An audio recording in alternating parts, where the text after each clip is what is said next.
All right. Well, Mr. Michael Sam, thank you for joining us. We are just a few days away from this trial. So before we get into the nitty gritty details, tell me, were you a Tupac fan growing up? I am a Tupac fan, so it's not a word, it is a am. I appreciate his music and his lyrics. I think his lyrics are great. So, what was your reaction when you kind of were handed this case now, 30 years after his death? Uh, well, it's one of those things where obviously wasn't planning on it. I had received a phone call from one of my friends who was an attorney, who had informed me that the previous attorney was withdrawing from the case and had asked for my help to take over the case. I did not know who Keffe D was. I just didn't keep up with it. Being a criminal defense attorney for like 25 years, the last thing I want to hear is more work, right? So I don't want to hear about other people's cases. I don't want to, I don't follow the news for that reason. I don't watch, typically try to stay away from like true crime episodes and things because it's like listening to my work, right? And so I had been at that particular point a little bit bored because I had stopped my criminal defense practice the year before and I was doing more traveling.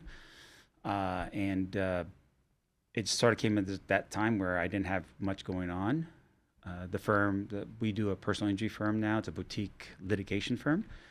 And so we were very happy with where we're at. And this thing just fell into my lap. And I looked at the case, I looked at the evidence that was presented at that time, and I really believe in Keffe's defense that he didn't do it. So as a result, I took on the case. So I've taken it on pro bono. Oh, that is interesting. Yeah, yeah. Well, talking about getting the case handed over to you because the previous attorney, Mr. Draskovich, had stepped out of it. What were some of the challenges that you faced head on, knowing that you were, let's say, the third attorney to take on this case? I don't. So sometimes when you have a case where there's multiple attorneys that have been on it before you, it's usually a sign that maybe that you have a client who isn't managing expectations well or has issues getting along with people in general. I've never found that to be of Keffe. And once again, Keffe meaning Dwayne Yeah. Davis. Okay. I call him Keffe. His family calls him Keffe. It's one of those things. And so I met with Keffe first time, very pleasant man. I've met with his family, very good people.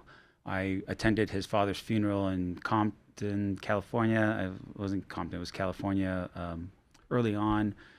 Met his family, and they're all just normal, hardworking people. And so it wasn't the issue of him not being the type of person that would get along with people. It was just more of, I think, on some level, finances for these other attorneys, as well as just juggling schedules.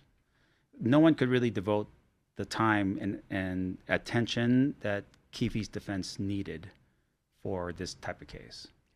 And for those of our viewers who are not up to date with this, Mr.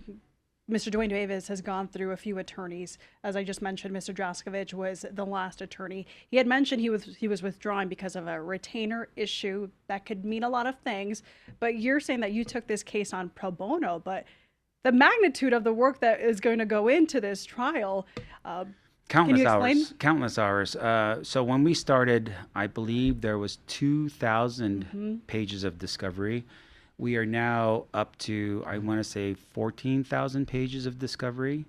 And so it's come not all at once, it's in dribs and drabs. And so we've been managing review of every page, determining what that page meant, whether it was relevant to our defense or not. And that takes time. In the meantime, we've also been doing research, interviewing people, going out to Compton, walking the streets where some of these events had occurred, and then talking to potential witnesses for our case, that kind of thing. So what's nice about this is that I don't really have much of anything else going on. My two partners with the personal injury practice are phenomenal attorneys. And quite honestly, they've sort of have borne that weight of managing and running the firm and doing the work while I'm gallivanting along here doing the Tupac trial. So it's been a lot of hard work, and we've put a ton of hours. There's 4 of us in the team that are working basically 24/7 on this case from the very beginning in April. When I first took the case on, I refused to move the date for the trial. So the date had already been set by previous counsel for August 10th. I refused to move it because when I had looked through what I had in the beginning, I just didn't believe that Keffe should be in custody a minute longer than he needs to be. And you were brought on just a few months ago. April, I think. Yeah, so that didn't give, from April to now, August 10th for a jury trial, that didn't give you a lot of time. 4 months. Yeah. 4 months to go through 30 years of paperwork and investigation and multiple jurisdictions. You're talking about Compton PD and Right. LAPD and FBI. And I mean, there's all these different people that had some, investigation into this case over that time period. Yeah. So it's not your average murder case that we see in Las Vegas. Was it, and what led you to that decision of taking this on pro bono, comparing this to the work that you're putting in? I did not want to be hemmed up for payment. I mean, to put it simply, the problem is, and I understand the other attorneys' positions, right? If you're going to do a case like this, the state had already said that they're anticipating that their case in chief would be, 4 to 5 weeks, on top of whatever long the voir dire or jury selection would be, on top of our case in chief if we were going to do it. I mean, that's a lot of time to spend away from the office and spend away from making money for the office to keep the lights on and so forth. So I understand completely the economics of it. And by not being tethered to a financial expectation by the family or by Keffe, that allows me just to run free and just do it the way that I need to get it done. So, Wow. Yeah. And you mentioned going back to Compton. How important is that for defense attorneys to really immerse themselves back to the scene? I know the shooting happened in Vegas, but as prosecutors had laid out even last week in court, this was a gang feud that started long before the killing of Tupac Shakur. I think walking the sort of the neighborhoods of where, these competing gangs, existed side by side, it just tells you just how compact this whole thing was. I mean, the city of Compton is roughly 10 miles by 10 miles. And within that box, you have 52, 53 different sets of either Crip or Blood. You learn that, if your parents move into Compton and they buy a house on a certain street, you move into that house, you're an associate by default of whatever the gang is for that street. The sets are set typically by the streets. Yeah. And so as a result, walking through Compton and seeing the houses and how close everyone lived, it's very helpful to get a sense of, how it would have been back in the 90s. Yeah. So Tupac Shakur, he was a upcoming star when he died. He was just 25 years old, but his legacy continued. He's a name that almost everyone has heard by now. Is that, how much of that will play into the facts of this case when it comes to presenting it to the jury? Well, obviously, I mean, Tupac's name and his legacy is always going to be the thing that draws people in, right? And, the sad thing about Tupac's early death is I think a lot of people have tried to capitalize financially on it, which is, I think, a very sad thing. And that includes, quite honestly, Keffe's book, the book that he'd written. So as a result of that, on some level, people who are interested in Tupac, I think, even someone like myself 30 years ago, Tupac just had a thing. There was just a vibe that he had, and his music and his lyrics, I think, were phenomenal. I never really understood anything more than the albums and the music itself. But when you take over a case like this and you're learning more about his background, you're learning more about how he was raised, you learn more about what his intentions were in the future. All very beautiful things about Tupac. And I think those are the things that most people that knew him like that have sort of glommed onto and made that sort of a thing that will always exist in their minds. And look, at the end of the day, we want justice for Tupac. We want the person responsible for killing Tupac to be held accountable for their actions. And so as a result, yes, I can see why so many people have really sort of gravitated towards this case and really want to know about it. Speaking of his legacy, how much it's impacted anyone who listens to rap or anything within the hip hop genre, or even if you don't, the Tupac's a name that you may have heard or will hear eventually. How are you expecting to have a jury that's going to remain completely impartial? Well, every juror, potential juror who's asked questions are always asked the one question as, can you be fair and impartial to both the defense as well as the state of Nevada? And if you say no, then obviously you can't be on a jury. If you say yes, I mean, I've had trials over the years where you have someone who's been a victim of a certain type of crime and now potentially would be a juror on that exact same kind of crime. And you would think automatically that person would be excluded. But no, if the person says, I can still be fair and impartial, then that person remains on the jury until such time as maybe either party moves through a peremptory challenge to strike that person with that jury. So as a result, I would expect that if the question's asked, does anyone know the name Tupac Shakur? I think pretty much almost everyone's going to raise their hand. And as a result, if you know that's going to happen, that's not a big deal. It's whether or not you can be fair.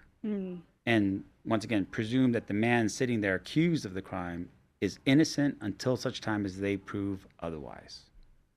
So. In one of the most recent court hearings, we did hear that we're expecting a large jury pool, right, for jury for this case.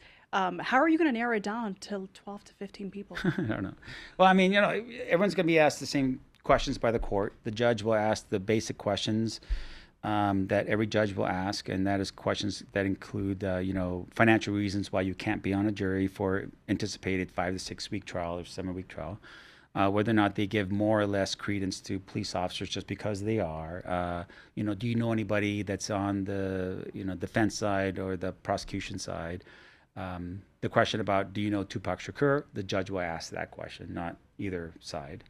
And then there's a lot of people that at some point will say, look, I would love to be part of this, but I can't take 6 weeks off. And that's the other part of the problem is that, we're expecting people from our community to take part in it, but at a cost to their personal lives, right? If they don't have jobs that allow for them to leave work, get paid still, and be on a jury, it becomes very difficult. And so we have to be cognizant of that. And my guess would be is that the court will be more definitely concerned about that aspect of it is, because of the length of trial. Typically, we say 5 days, 7 days, 10 days for a jury trial. This is not one of those times. No, we're expecting 4 to 6 weeks. Yes, ma'am. You wanted to sequester the jury? Yes. Why? That's a lot to ask for. It's a huge ask. And so even in the OJ case, when O.J. Simpson was tried for murder, they had moved for sequestering, and they finally got it. But it was an extremely heavy lift, and for that, forget about the logistics, right? The people that have to be involved, the rooms that have to be rented, the fact, but the people themselves, literally, I would imagine, probably felt like they were being in custody during the entire time. We're talking no phones, no TV, in a hotel room after court for 6 weeks. To me, it was more about the idea that we just need to be aware of media influences, right? Like everyone that's watching what you're doing right now that are going to be influenced by you is a concern, because you want jurors who are going to stick to the promise of we will only consider what is going to be presented to us in court and not anything else. We just live in a world now that's so much more interconnected that, I mean, in OJ's time, they didn't have phones and, this kind of thing, internet, for instance. And so now we have those things. You walk out of that building, you're going to be bombarded with something. You're going to watch Fox News and have a little ticker on the bottom that talks about the day's event. So to me, that's the problem. But there's no way around it. No, because we have to do what we have to do. Right, exactly. So it's no one's fault. It's just sort of the way the system is now. But we did get basically some relief for the jury. So they'll come in as a group through private elevators in the back. They'll go up whenever they're on break. They don't go out into the hall. They actually will be in a jury deliberation room the entire time. there'll be, lunch will be brought to them every day, that kind of thing. And that's just to keep them out of the view of media and so forth. We just don't want to make the jurors' jobs any more harder than they already are. Yeah. Yeah.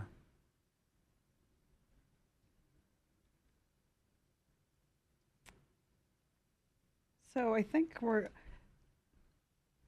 talking about just the media attention of this case and just the 3 decades behind it.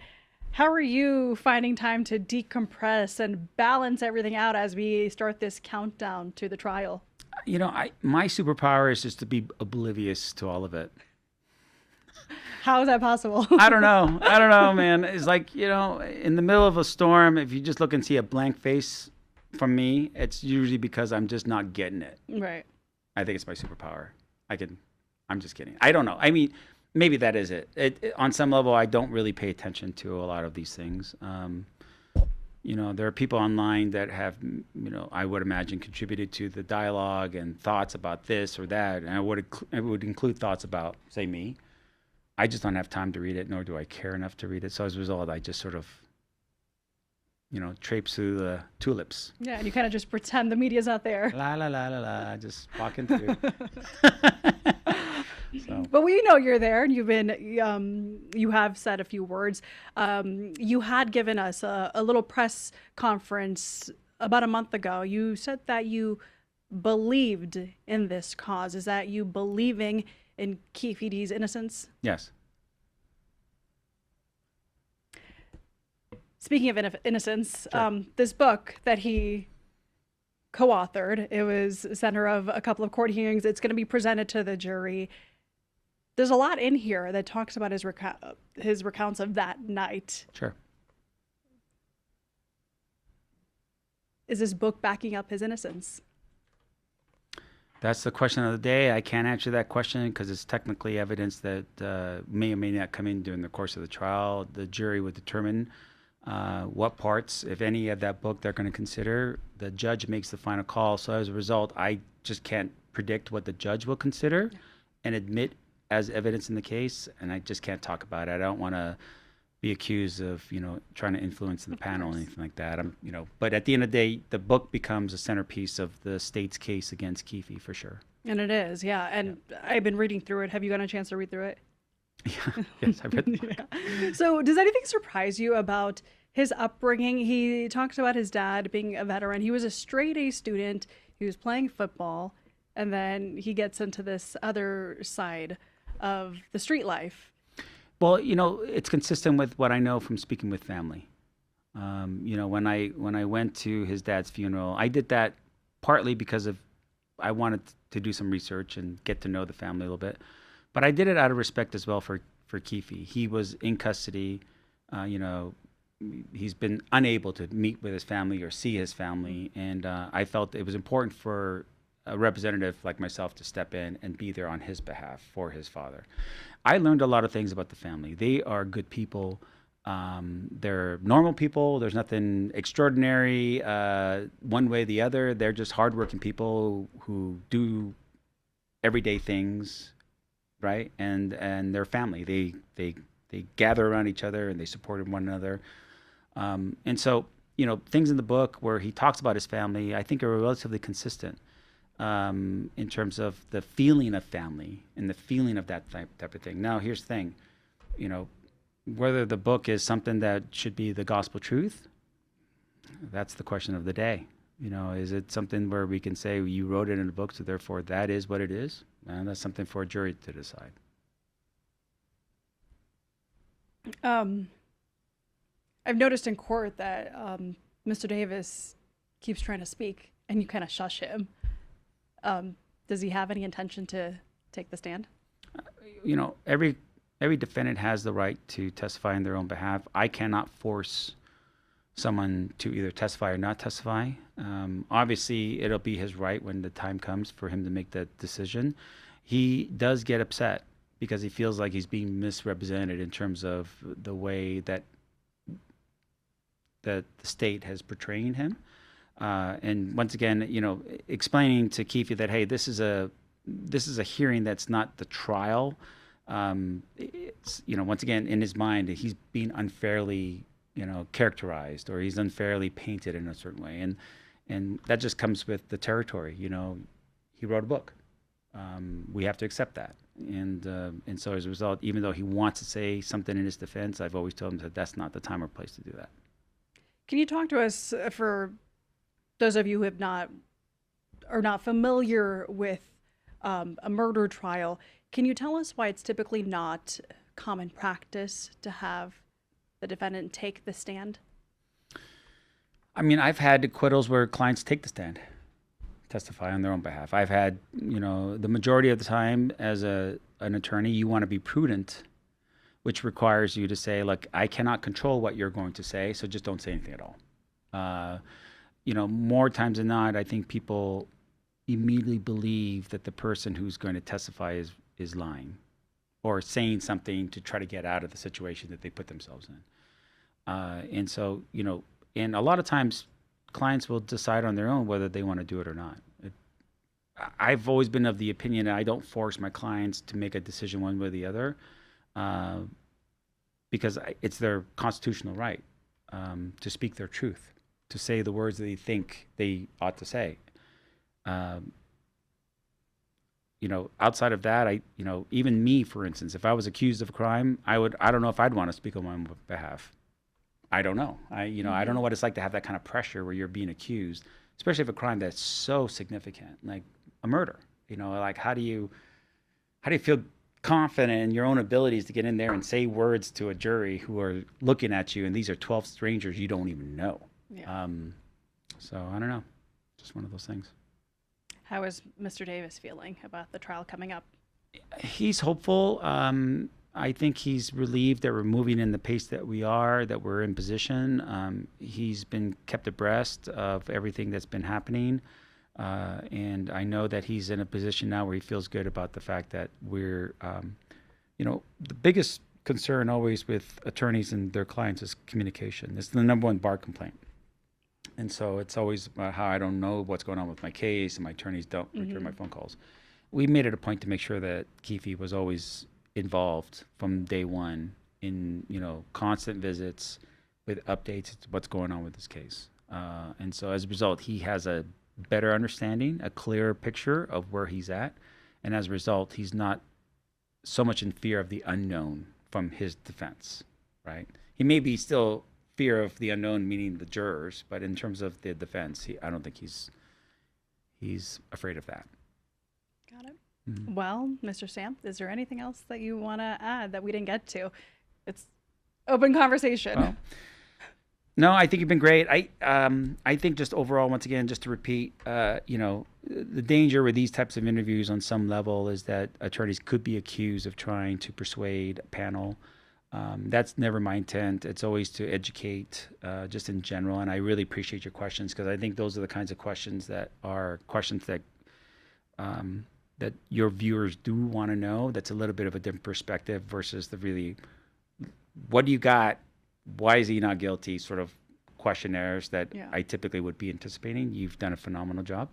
Thank you. I think that at the end of the day, this will be a trial in which I don't know if anyone's going to be happy with it, because I don't know if there's going to be the answer to the question, who killed Tupac? The only answer will be, it wasn't Keffe. But outside of that, there are people who want to know the answer to that question. There's multiple theories around the internet, books that have been written over time of theories. Mm-hmm. And so the problem is, though, this won't be one of those ones like, oh, yeah, oh, of course, this evidence shows it. Like, it won't be that kind of trial. So. Are you ready for all eyes on Vegas? I don't even think that's going to be that big of a deal. I mean, honestly, Very humble. Well, I'm just saying, as much as people keep trying to tell me that it will be, I am still of the opinion that it's just a kind of a thing. Like, I mean, I just don't see it as being the kind of trial that people, I mean, they'll be interested, but not to the level that I believe when O.J. Simpson was accused of, like, stealing stuff, right? Mm-hmm. There were cameras set up everywhere. There were tents set up everywhere at the courthouse. I was there for that. I mean, I had to walk through all that every day when I was going to court. I don't think it's that way. I think people will be very interested in this case, but once again, I don't know. Maybe maybe I'll be wrong, and then be like, uh-oh, like, We'll have another conversation. yeah, then be like, so there's a lot of people here. But as of right now, I don't have any. I just really think in my heart of hearts it's going to be interesting, but not to the level to which I think most people would think. Yeah. But that's just me. Okay. And then jury selection is starting on August 10th. Yes, ma'am. We anticipate that to be at least a week, at least. I would think because of the questions and people raising their hands and whether or not they can be fair and impartial, but literally more of the inconvenience to certain jurors to be out of commission from their lives for a period of 6 weeks or 7 weeks. I think those are the questions that need to be answered. And as a result, there are a lot of people that would say, I would be a great juror. I would be fair and impartial to both sides, but I can't survive not working for a month. And so that will be taken into consideration as a result. So I would think that the jury selection process will go a little longer because of that. And you often hear this in jury trials, but for this case, will race play a part in making sure that it's an impartial jury? I don't know. I mean, I don't know. Look, race is always a concern, in every trial, because you want to make sure that that you are being judged by a jury of your peers. But what does that even mean? Like, so the person from Summerlin, doesn't get to be on a jury because this is a case about potentially stuff that's happening in I think if you have jurors that you believe are going to be fair and impartial to both sides and not draw any conclusions till the end, then it doesn't really matter what color of skin you are. Yeah. Alrighty. Okay. All right, Mr. Michael Santh, thank you so much. Thank you for having me.